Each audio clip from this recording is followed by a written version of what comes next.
If your windows have broken tilt latches that are making it impossible to remove the sash for cleaning, fixing them is way easier than you think.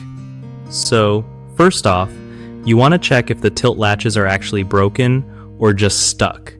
Sometimes they get gunked up with dirt or paint, and a little WD-40 or gentle prying can free them up. If they are busted, grab replacement tilt latches that match your window model. Most hardware stores or online shops carry them. Make sure you have a flathead screwdriver handy because you'll probably need it to pop the old latches out. When putting the new ones in, line them up carefully with the slots on the window sash so they click right into place. Don't force anything too hard, or you could mess up the frame. Once installed, test by tilting the window sash inward to see if it releases smoothly for cleaning. Regularly wiping down the latches and keeping them free of debris helps avoid future problems. One of the biggest mistakes people make with broken tilt latches is ignoring the problem until the window gets totally stuck, which makes repairs way harder and sometimes more expensive.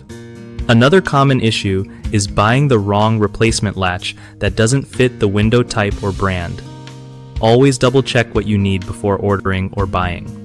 Lastly, some folks try to fix broken tilt latches using super glue or temporary fixes, but those rarely work and can cause more damage.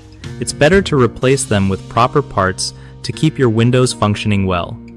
BigHomeProjects.com is a solid spot if you want to find trustworthy local contractors who really know their stuff about window repairs and other home fixes.